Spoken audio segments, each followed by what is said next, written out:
Lisa with a scrapbooking process video today. I have these two photos from Christmas time where we went to some musical events. My husband particularly likes holiday music, and we try to do something like that now each year. These are not the best pictures in the world. It wasn't very light in this auditorium, but they were doing a 1940s radio show where they were sort of recreating this, and it had the, sort of the corny jokes, and it had some nice music and everything, and they made it look like it was on the air.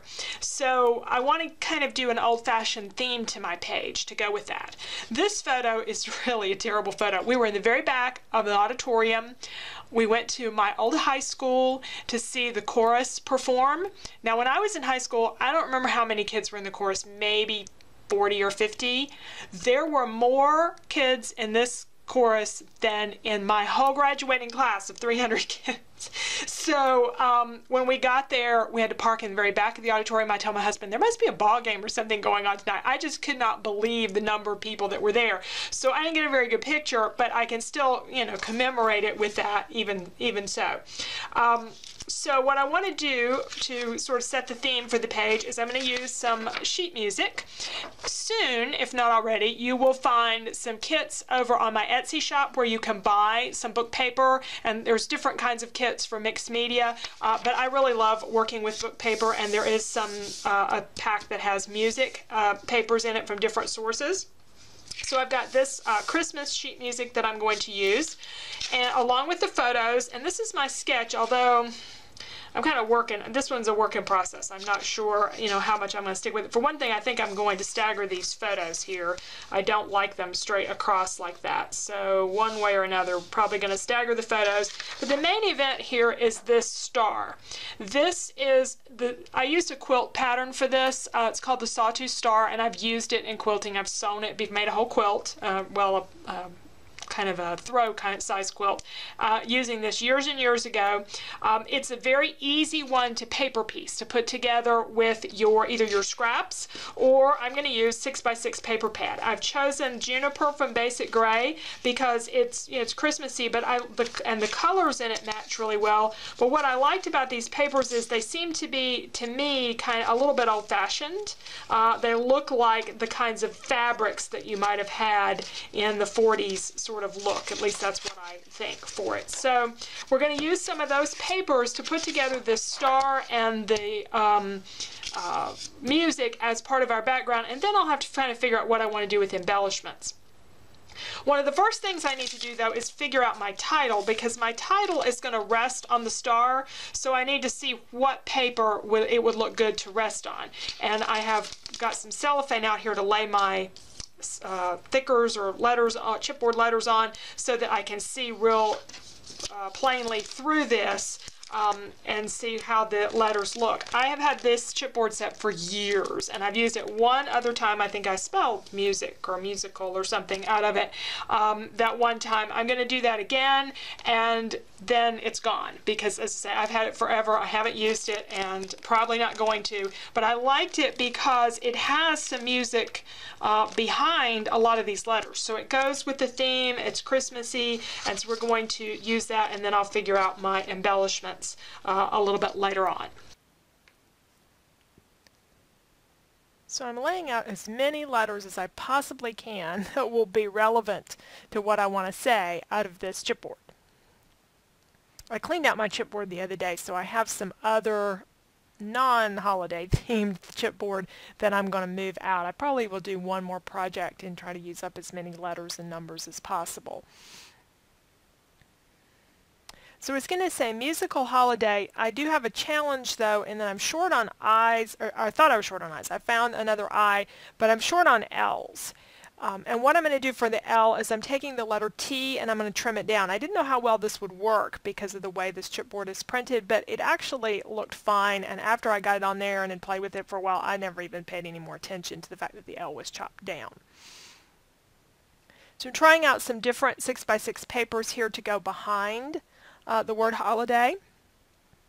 If you like 6x6, I have a new class called Sensational 6x6 Paper Techniques for Scrapbooking. We do all kinds of things with 6x6 papers.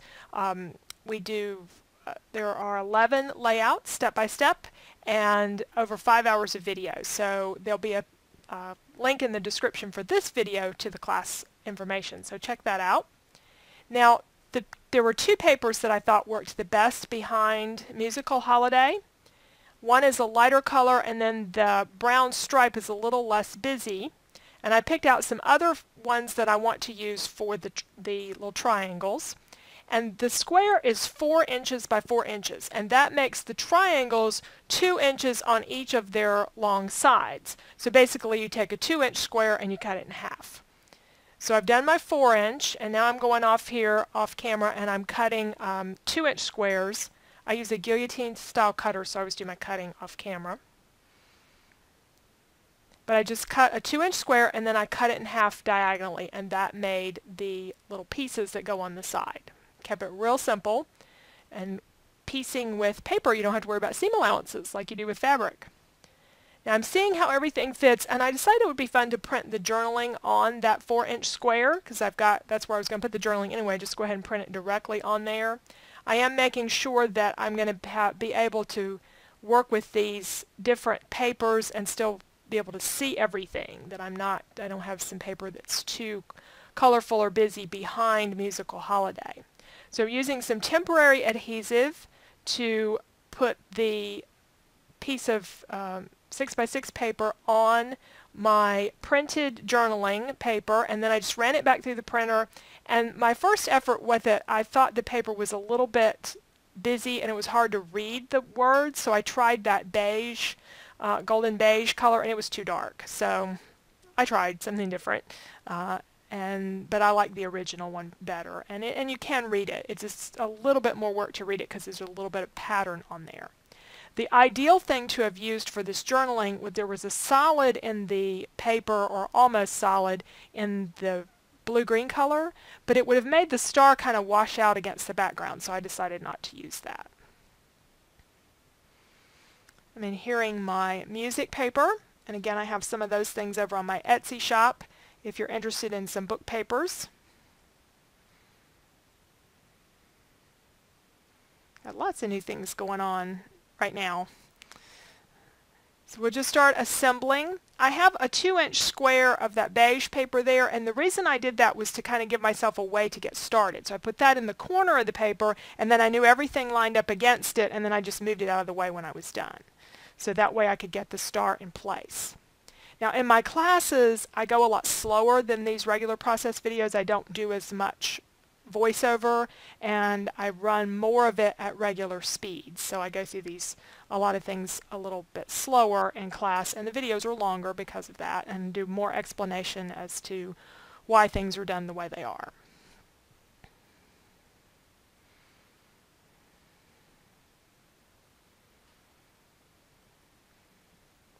Alright, and I put Holiday down, and I decided to sort of curve Musical around just for interest. I really didn't need to do that for space.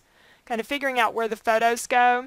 I did find a piece of memorabilia, which was the ticket, and I've adhered that behind the photo over on the left, and I'm going to place that, and I want to place it so that I get some music showing top and bottom, and I don't cover up my music notes on my book paper. Now, I felt like I needed something on the top, and I wasn't crazy about the Brad idea. So I found some chipboard, but I have this one piece, and it's not curved the direction I really need it to. So I'm actually going to be working with the back side of it. So what I'm doing is I'm gluing the back side down to a piece of the 6x6 paper and then trimming around it. This is some of that striped paper that I tried for the journaling area and didn't like. So I had a little piece of it left, and I thought I would cover my chipboard. So again, I just put glue all over the chipboard, pressed it down to the back side of the piece of paper, and then trim that out with a craft knife. And what I'll do when I get everything trimmed out is I'll use an emery board to sand off the edges.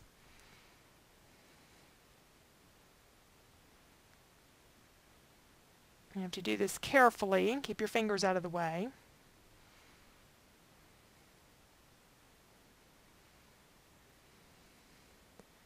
All right, and I have one place there kind of ripped the paper, but we'll deal with that in a little bit. So I'm just sanding really good with the emery board, sanding all the edges, and that's going to make everything smoother, and it's not as noticeable that I use the back side of the chipboard, the non-rounded edge. I'm going to add a little bit of distress ink around this, and I end up going back and doing a little bit with a marker too to try to get the edges a little more distinct.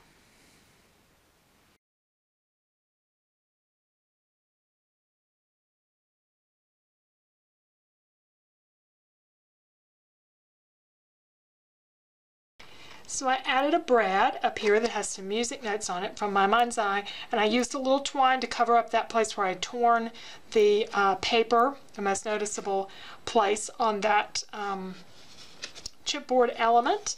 Added 2015 down here because I had the date on this card, but I didn't have the year. So that finishes up our page. And instead of using brads, I used this flourish embellishment, kind of staggered the photos, added a little bit of memorabilia, and then this other chipboard piece. So we got quite a few things on the page, including using our 6x6 for this quilt design, as well as covering the chipboard. So we got some designer paper on there and some fun book paper that sort of goes with the whole holiday theme. So thanks so much for joining me today. If you have 6x6 paper pads and you'd like some more ideas of what to do with them, I have a class with 12 lessons. There are 11 layouts, step by step, and there are 10 sketches that go with them, over 5 hours of video in the class. It's a real bargain. So I hope you'll take a look at the course description for that and sign up. I think you'll enjoy it. Thanks again.